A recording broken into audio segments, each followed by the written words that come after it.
Back in 2016 and 2017 when I started Blipsounds, the original plan was to have a sound library and a YouTube channel. And back when I created the sound library, I made about 3,000 to 4,000 sounds with 9 different sound libraries that I was selling on the Blipsounds website. But it got me thinking that I really need an upgrade to my personal sound library for the games that I work on, because most of the recording that I do is just situational for different games that I work on. But the actual purposeful intent of building up my personal sound library hasn't been done in a really long time. So I think I'm gonna start making some videos showing off how I make my personal library. And in this video in particular, we're gonna be making some impact sounds. So I'm just gonna show off some things I recorded and process them, and we'll go from there. So one reason I wanted to do impact sounds is it's pretty simple on how you can execute the recording side. You really just go around your house and start hitting things. For all of these sounds, I was looking for 3 different things. Things that had a musical tone to it, sounds that were lower pitched, and then sounds that rung out. So naturally, I gravitated towards metallic objects. My 3 favorite recordings on this were an oven, a hi-hat for a drum kit, and a grill. They just have so many different parts, which makes them very dynamic, and I think that's what really makes a good source recording, is one that you can get a lot of different sounds out of. Even just changing the microphone position on this hi-hat gives you different tonalities depending on where you place it. And then this grill has a bunch of small and big parts that ring out, some that don't ring out as much. And again, we're just looking for dynamic sound sources. Also, you may have noticed a little bit of a different setup here. I got a new camera, got some more professional lighting, and I'm also in between places at my parents' house, moving to Austin at the end of this week. Okay, so now that we've recorded all of our sounds, I think it's time for us to go ahead and start processing them. Here you can see all of the source recordings that we did in this session, and I think I'm just gonna start by dragging in one of these and making an impact sound. You may have noticed as well in the source recordings that we got a lot of low pitches and then we got a lot of high pitches. I like to combine these together to create more diverse recordings. One of the ones that I got in here was this water evaporating in a metal pan. I'm going to use this for a white noise source. People really underestimate how good a whoosh sounds right before a big juicy impact. And to create a whoosh, we just had to add fades to this. We have the sound of this dining chair. I'm going to use this as a layer to get some more low end out of this. Sounds pretty bad right now, but I think if we lower the pitch, it'll go over better. This is what the grill hit sounded like before. This is what it sounds like with it. Yeah, I don't really notice much of a difference. So maybe we're gonna scrap it. Actually, let's add like a little musical element. Reverse it. And we can also pinch it inwards to make it higher pitch. Right now the sound is okay. I think that one thing that's gonna help right now is to add a pitch shifter. And we are going to lower the pitch of this right on the impact, then have it go downwards. There we go. And I think I want to move our grill hit inside of here. Okay, cool. That's the exact kind of flavor I was looking for, actually. So yeah, let's move on to the next one. I think we're going to play with the hi-hat next because that was some of my favorite source recordings. So let's just take this as a base for the start of the impact. Let's use this as some high end.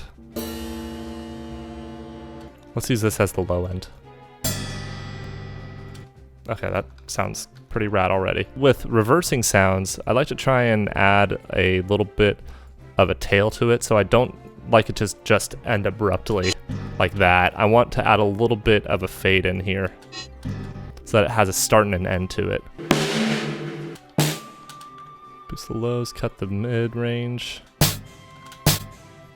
We're gonna do another little automation trick here where I take a high shelf here, and I'm basically going to automate it downwards like this. Then we'll boost the highs just a tiny bit. I think this works as its own impact sound. It's nothing really too crazy, too beautiful. So I'm gonna go for another sound here. Every time that I have an instrument or something with a definable pitch in it, I really like to just manipulate the pitch in some way so that it doesn't sound so stale. So this one, let's try and go upwards in pitch on instead.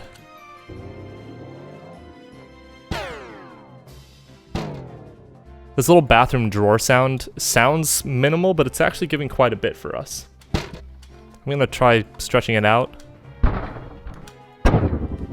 I feel like I just can't get away from these grill impact sounds. They just sound so cool.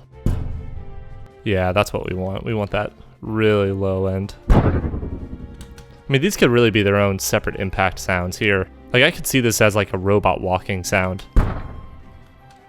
And I'm gonna just try adding a little bit of an automated low pass filter. Okay, I'm pretty happy with that. Nice. Yeah, let's move on to the next one. So I'm gonna add a little white noise layer in here.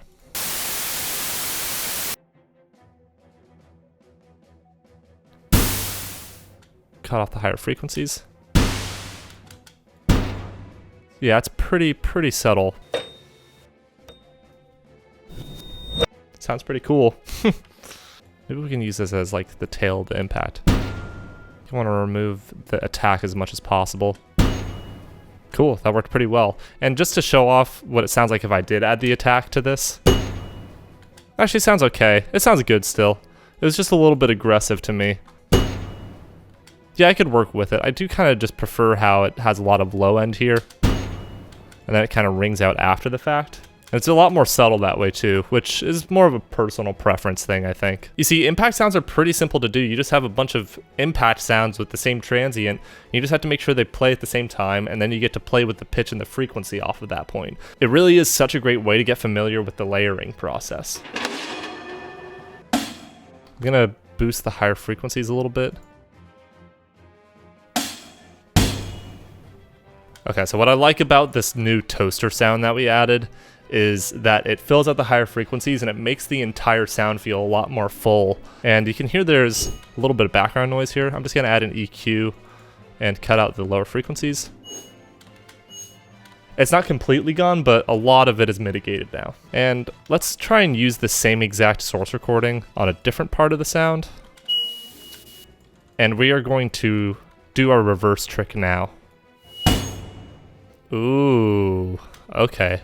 I'm into it. Generally, I think that the whooshes should be a little bit quieter than the impact because the impact is the most exciting part of the sound and should be the loudest. So we're going to try and balance these as best we can. And while we're at it, let's try bringing this white noise into the mix. And I'm going to, yeah, let's treat this more like a whoosh sound now. I'm going to take this frequency band here and I'm going to automate it. You can probably hear by now that a lot of the approach to this is just trying to fill out the frequency spectrum as much as possible and using things like white noise, having higher and lower pitched elements, and then sometimes using a whoosh sound effect can help build a really solid impact sound. So we've created 4 impact sounds here, and I think that this is a pretty good place to wrap up the video. Let's go over the sounds that we created one more time.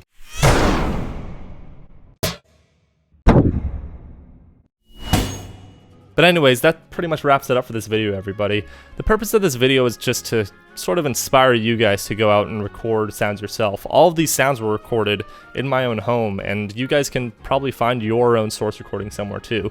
The kitchen's a really good place to start for finding cool metallic source recordings. Try slamming some doors in your house. Try dropping some things on the floor.